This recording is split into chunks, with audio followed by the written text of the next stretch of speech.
అగజానన పద్మార్కం గజాననమహర్నిశం అనేకదం తం భక్తానాం ఏకదంతముపాస్మహే వాగీషాద్యా సుమనసః సర్వార్థానాముపక్రమే ఎన్నత్వా కృతకృత్యా స్యుః తం నమామి గజాననం బుధం శ్రీనివాసం సుధర్మాత్వభాసం సుధాతుల్యవాక్ సంగతం పాండురంగం సుధీనాదమున్యాహ్వయం దేశికార్యం గురు శ్రీత్రయం నిత్యమేతన్నమామి నమో బ్రహ్మాదిభ్యో బ్రహ్మ విద్యా సంప్రదాయకర్తృభ్యో వంశఋషిభ్యో మహద్భ్యో నమో గురుభ్యః నారాయణం నమస్కృత్య నరం చైవ నరోత్తమం దేవీం సరస్వతీం వ్యాసం తతో జయముదీరయేత్ స్వస్త్యస్తు సదాం సన్మంగళాని సంతు వక్తశ్చ శ్రోతॄణాం నిత్యమేకైక శ్లోక శ్రవణ పఠన మాత్రేణ కలికల్మషాపనోదయ పటుతరే వేద కనక కథా ప్రస్తూయతే వ్యాసాయ విష్ణురూపాయ వ్యాసరూపాయ విష్ణవే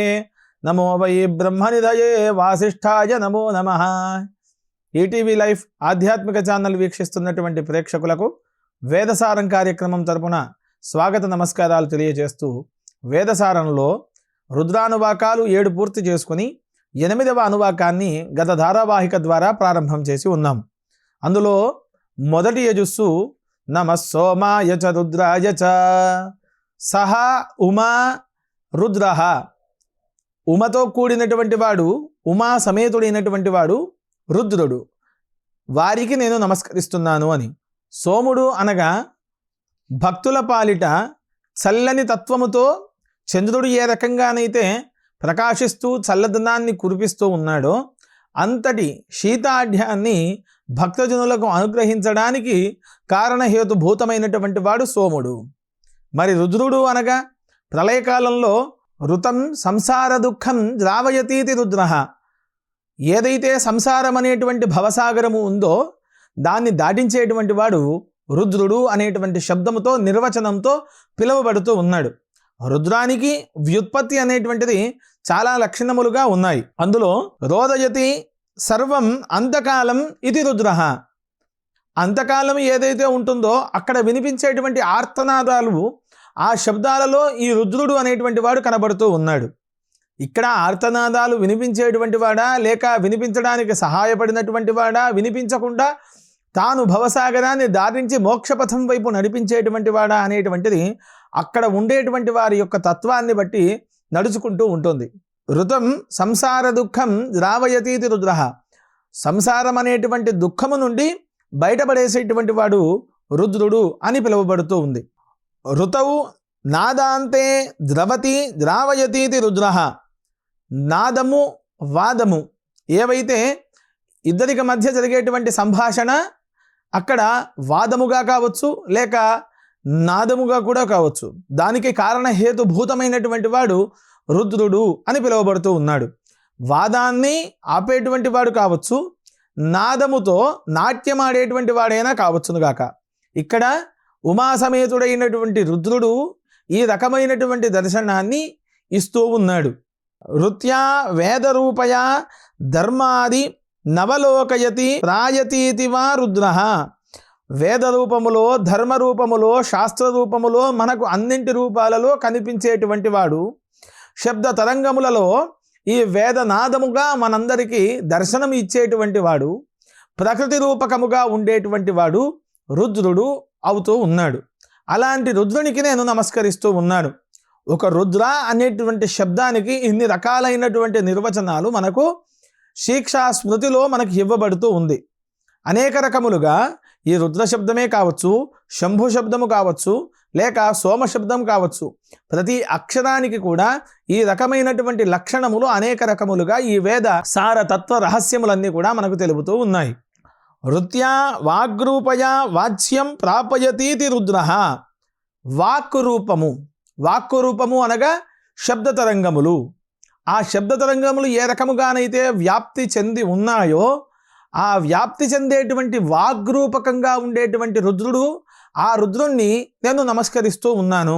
అదే విధముగా వాగ్రూపకముగా వచ్చేటువంటి అర్థ ప్రతీతి ఏదైతే ఉంటుందో ఆ రూపకంగా ఉండేటువంటి వాడు రుద్రుడు అనేటువంటి శబ్దముతో పిలువబడుతూ ఉంటాడు అని మనకు ఈ రకమైనటువంటి నిర్వచనములు మనకు తెలుపుతూ ఉన్నాయి. నమః సోమాయ చ రుద్రాయ చ. ఋతిం శబ్దం వేదాత్మానం బ్రహ్మణే దదాతి కల్పాదావితి రుద్రః. కల్పములు ఉన్నాయి, బ్రహ్మకల్పము, రుద్రకల్పము, దక్షకల్పము అని ఈ రకమైనటువంటి కల్పములు ఉన్నాయి. కల్పానికి ఆదియందు బ్రహ్మ అనేటువంటి తత్వముతో ఈ శబ్దము అందించినటువంటి వాడు సృష్టి ఆరంభానికి ముందుగానే ఈ శబ్దాన్ని ప్రదదాతి ఇచ్చినటువంటి వాడు. ఆ శబ్దము పేరు రుద్రః. ఎవరు ఇచ్చినారు అనేటువంటి ప్రశ్న మనం వేసుకుంటే బ్రహ్మ అనేటువంటి తత్వం మనకు ఇవ్వబడ్డది. ఈ రకముగా నమః సోమాయ చ రుద్రాయ చ. భట్టభాస్కర తాత్పర్యంలో సోమః అనేటువంటి శబ్దాన్ని ఇంకొక రకముగా కూడా ఇచ్చినారు. ఏ అగ్ని అయితే బ్రహ్మచర్యాగ్ని నుండి ప్రారంభమై వివాహంలో గృహస్థాశ్రమ అగ్నిని స్వీకరించి దక్షిణాగ్ని, గార్హపత్యాగ్ని, ఆహవనీయాగ్నుల చేత ఉపాసింపబడి దర్శేష్టి, పూర్ణమాసేష్టి అంటూ పౌర్ణిమ తరువాత వచ్చేటువంటి పాడ్యమి రోజున, అమావాస్య తరువాత వచ్చేటువంటి పాడ్యమి రోజున ఇష్టులు ఎవరైతే దర్శపూర్ణమాసేష్టులు చేస్తూ అగ్నిష్టోమము, ఉక్ష్యము, అజరాజరము, శాంతపనము, వాజపేయము, పౌండరీకాది మహా ఉత్కృష్ట యజ్ఞములు చేసినటువంటి వాళ్లను సోమయాజి అనేటువంటి శబ్దముతో పిలువబడుతూ ఉంటారు. అలాంటి సోమ ప్రతీకమైనటువంటి రూపము ఈ రుద్రస్వరూపము.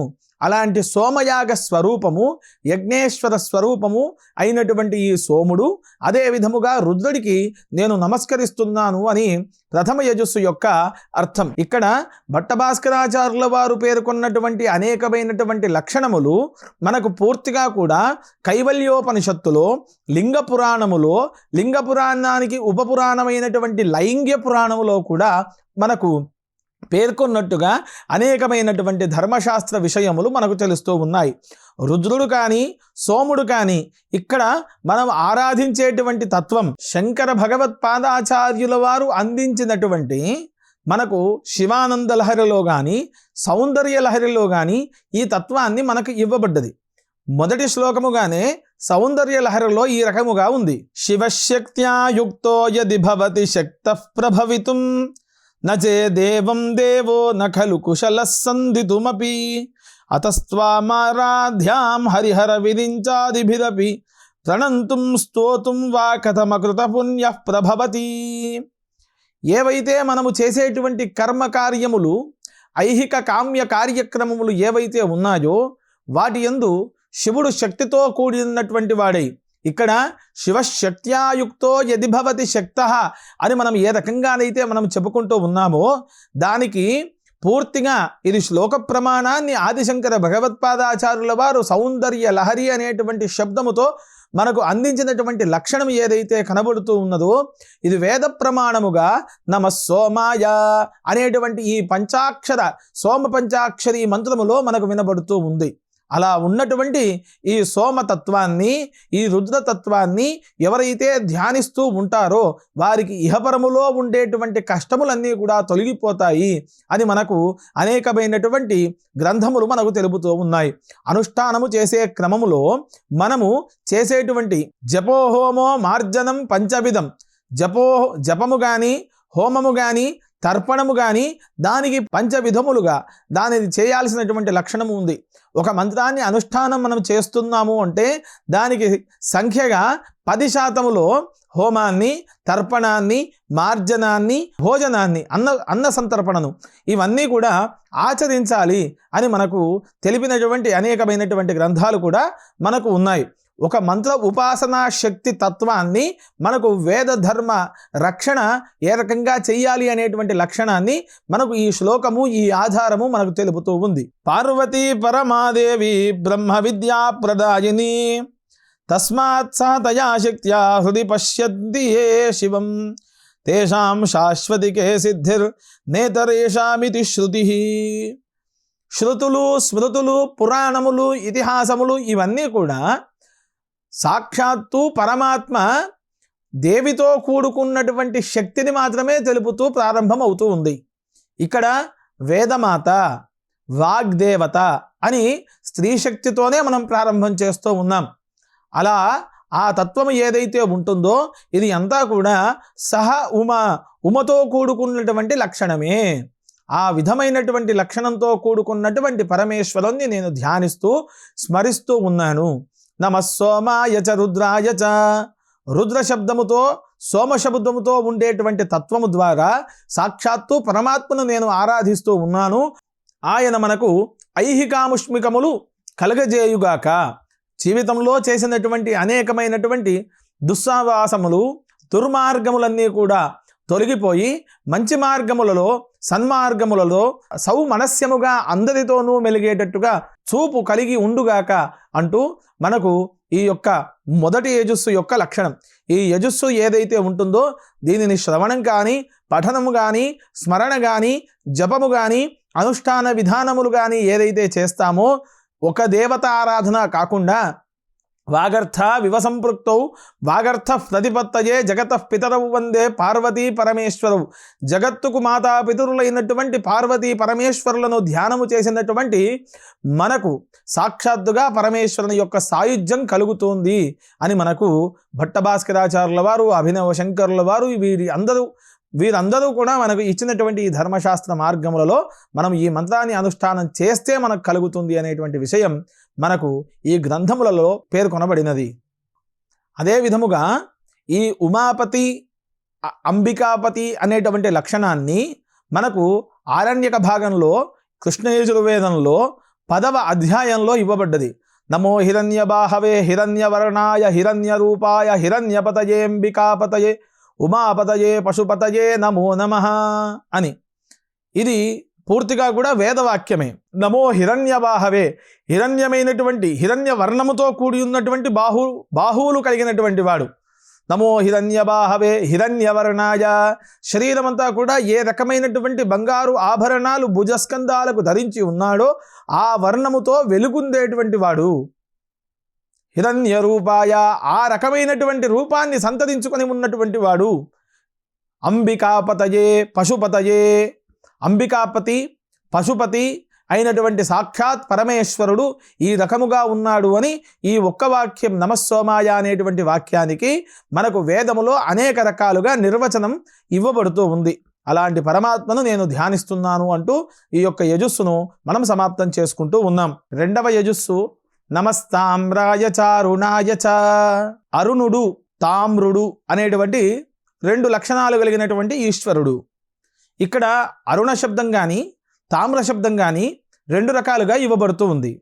తామ్రుడు అనగా రాగి వర్ణములో ఉండి మనకు మన యొక్క జీవితాలకు వెలుగు చూయించేటువంటి వాడు, ఆయన తామ్రుడు అవుతున్నాడు.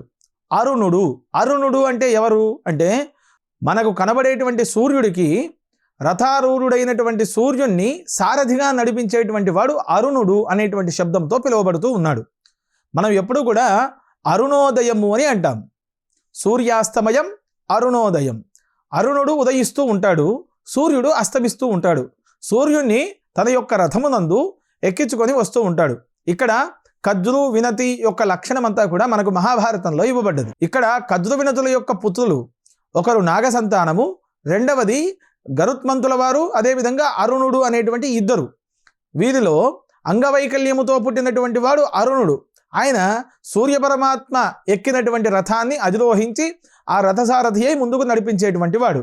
ఆ రూపకంగా ఉండేటువంటి పరమాత్మను నేను ధ్యానిస్తున్నాను అని. ఇక్కడ అరుణోదయం కానీ సూర్యోదయం కానీ వాటి యొక్క లక్షణాలు తైతిరీయ ఆరణ్యకంలో యజుర్వేదాత్మకమైనటువంటిది 2వ అధ్యాయంలో మొదటి అనువాకం ఈ విధమైనటువంటి శాంతి మంత్రములతో చెప్పబడుతూ ఉంది. నమో బ్రహ్మణే నమో అస్త్వగ్నయే నమః పృథివ్యై నమ ఓషధీభ్యః నమో వాచే నమో వాచస్పతయే నమో విష్ణవే బృహతే కరోమి. బ్రహ్మకు ముందుగా నేను నమస్కరిస్తూ ఉన్నాను, అగ్నికి నమస్కరిస్తూ ఉన్నాను. నమో బ్రహ్మణే నమో అస్త్వగ్నయే నమః పృథివ్యై, తర్వాత భూమికి నమ ఓషధీభ్యః, భూమి నుండి వచ్చేటువంటి ఓషధులు ఏవైతే మనం తినడానికి మానవ మనుగడ జీవిత ప్రయాణం సాగడానికి తోడ్పాటయ్యేటువంటి ఓషధులు. నమ ఓషధీభ్యః నమో వాచే, పలికేటువంటి వాక్ వాక్ స్వరూపములు వాగ్దేవతా రూపకములకు నమో వాచే నమో వాచస్పతయే నమో విష్ణవే. వీటిని పలికించేటువంటి వారికి, పలకడానికి తోడ్పడేటువంటి వారికి, పలకడానికి తోడ్పడేటువంటి వాడు అంటే గురువు అవుతాడు, బృహస్పతి అవుతాడు. అలాంటి వారికి నేను నమస్కరిస్తూ ఉన్నాను. బృహతే, బృహతే అంటే మహనీయుడు, మహనీయుడు అని అంటాం మనం మామూలుగా. ఆ మహత్తత్వాన్ని పొందినటువంటి వాడు. వీరందరికీ కూడా నేను నమస్కరిస్తున్నాను అని ఈ శాంతి మంత్రముతో ప్రారంభమైనటువంటి తైత్తరీయ ఆరణ్యక 2వ అధ్యాయం ఈ రకముగా ఉంది. ఇక్కడ తామ్రో అరుణః తా అవిసృష్టవు. తామ్రుడు అరుణుడు అనేటువంటి శబ్ద నిర్వచనములు ఏ రకంగా ఉన్నాయి అనేటువంటి తత్వమంతా కూడా ఈ అనువాకాలే చెప్పబడుతూ ఉన్నాయి. సహ వై దేవానాంచ సురానాంచ యజ్ఞౌ వ్రతతావాస్తాం వయగ్ స్వర్గం లోకమే శ్యామః వయమే శ్యామః తే సురా సన్నహ్య సహసైవాచరన్. ఏదైతే స్వర్గలోకము ఉందో, స్వర్గలోకాన్ని అధిరోహించాలి, ఆరోహించాలి, స్వర్గలోకంలో నివసించాలి అని అంటే యజ్ఞ కర్మలు ఆచరించాలి. ఆ యజ్ఞ కర్మలు ఆచరించాలి అంటే ఏమి చేయాలి అనే లక్షణం మనకేం చెబుతుంది ముందుగా అంటే సూర్య ఉపాసన, సూర్యతత్వ ధ్యానము చేయమని చెబుతూ ఉంది. దీనికి గాను సంధ్యావందనం ప్రధానమైనటువంటి లక్షణముగా మనకు చెబుతూ ఉంది. ఈ లక్షణమంతా ఈ సంధ్యావందనం చేయడానికి పూర్తిగా తామ్రో అరుణః తామ్రాయ చ అరుణాయ చ అని అంటున్నాం కదా. ఈ తామ్రారుణ సంబంధమైనటువంటి సూర్యుడికి మనం నమస్కారం చేసి విడిచేటువంటి మూలమంత్రము చేత 24 అక్షరా గాయత్రి 24 అక్షరాలతో కూడుకున్నటువంటి మహామంత్ర ఉపదేశముతో మనము చేసేటువంటి అనుష్ఠానపు నీళ్లను విడిచిపెట్టినంత మాత్రాన ఆ సూర్యుడు భూతరహితుడై ఈ యొక్క లోకాన్ని సంరక్షించడానికి తాను సూర్యోదయముగా వస్తూ ఉంటాడు అని మనకు ఈ వేదము ప్రాతిపదించినటువంటి అంశం. దీని లక్షణమంతా కూడా మరొక ధారావాహిక ద్వారా ఈ 2 అనువాకాల లక్షణమంతా కూడా మనం తెలుసుకుందాం. అందులో ఈ తామ్రో అరుణః అనేటువంటి లక్షణాలు ఏవైతే తామ్రాయ చ అరుణాయ చ అని అంటున్నామో, అరుణుడు తామ్రుడు పూర్తిగా కూడా రాగి ఏ రకమైనటువంటి కాంతితో మెరుస్తూ ఉంటుందో సూర్యుడు ఆ కాంతితో మెరిచేటువంటి వాడు. ఆ కాంతితో మెరిచేటువంటి సూర్యుని ద్వారా ఈ లోకములో ఉండేటువంటి సస్యాభివృద్ధి, అదేవిధంగా సువృష్టి కలుగుగాక అని ఆ రూపకంగా ఉండేటువంటి పరమాత్మని మనం ధ్యానిస్తూ ఉన్నాం. శివుడు అష్టమూర్తులతో వెలుగొందుతూ ఉన్నాడు. అష్టమూర్తులు ఎవరు అని అంటే అష్టదిక్పాలకులుగా తన చుట్టూ తానే ప్రసరింపజేసేటువంటి వాడు. వారి యొక్క పేర్లు శర్వ, భవ, ఉగ్ర, రుద్ర, భీమ, పశుపతి, ఈశాన, మహాదేవ అనేటువంటి 7 నామములతో 8 మూర్తులుగా ప్రసరింపజేసేటువంటి వాడు. వారి ద్వారా ఈ అష్టమూర్తులు ఏవైతే ఉన్నాయో అష్టమూర్తులలో ఈశానుడు అనేటువంటి వాడు ప్రధానమైనటువంటి వాడు. ఆ ఈశాన తత్వాన్ని పూర్తిగా తనలో ఇమిడీకృతం చేసుకున్నటువంటి వాడు సూర్యుడు. అందుకే మనం రుద్రాధ్యాయానికి ప్రారంభముగా పూర్తిగా అసావాదిత్యో దేవత, ఆదిత్యుడు అనేటువంటి వాడు, తిరిగేటువంటి వాడు, భ్రమణములో ఉండేటువంటి వాడు, తాను లోకంలో కాలాన్ని పరిక్రమలోకి తెచ్చేటువంటి వాడు. ఆ తత్వంలో ఉండేటువంటి ఆదిత్యునకు అదే రకంగా ఈ సూర్యతత్వముగా ఉండేటువంటి తామ్రో అరుణ శబ్దానికి నేను నమస్కరిస్తూ ఉన్నాను. తామ్రో అరుణః ఈ వాక్య ప్రమాణములన్నీ కూడా పూర్తిగా వేద ప్రతిపాదితమైనటువంటివే. ఈ అనుష్ఠానం చేసినట్టయితే సూర్యుని యొక్క అనుగ్రహం ఎల్లవేళలా లభించి మనకు ఎలాంటి జీవితంలో ఒడిదొడుకులు లేకుండా నడిపిస్తుంది అని మనకు భట్టభాస్కర గ్రంథము, అదేవిధముగా శాంతి కమలాకరం లాంటి ఉత్కృష్టమైనటువంటి గ్రంథములన్నీ కూడా మనకు తెలుపుతూ ఉన్నాయి. గ్రహనాయకులలో మొదటివాడు, గ్రహాలను శాసించేటువంటి వాడు ఆదిత్యుడు. ఆ ఆదిత్య తత్వమైనటువంటి ఈ మంత్రోపాసన ద్వారా మిగిలినటువంటి నవనాయక గ్రహములు ఏవైతే ఉన్నాయో అవన్నీ కూడా ఏ మానవుడు దీనిని అనుష్ఠానం చేస్తాడో వాడికి ఎల్లవేళలా శుభమే కలుగుతుంది అనేటువంటి లక్షణాన్ని మనకు వశిష్ఠ వామదేవాది అనేకమైనటువంటి ఋషులు అందించినట్టుగా మనకు తెలుస్తూ ఉంది. ఇక్కడితో ఈ ధారావాహికలో 2 యజస్సులు సంపూర్ణం చేసుకుందాం. మరొక ధారావాహిక ద్వారా ఈ వేదంలోని తత్వాన్ని 2వ అధ్యాయంలో ఉండేటువంటి విషయాలన్నింటినీ కూడా తెలుసుకుందాం. స్వస్తి ప్రజాభ్య పరిపాలయంతాం న్యాయేన మార్గేణ మహిమహీషాః గోబ్రాహ్మణేభ్య శుభమస్తు నిత్యం. లోకా సమస్తా సుఖినో భవంతు. స్వస్తి.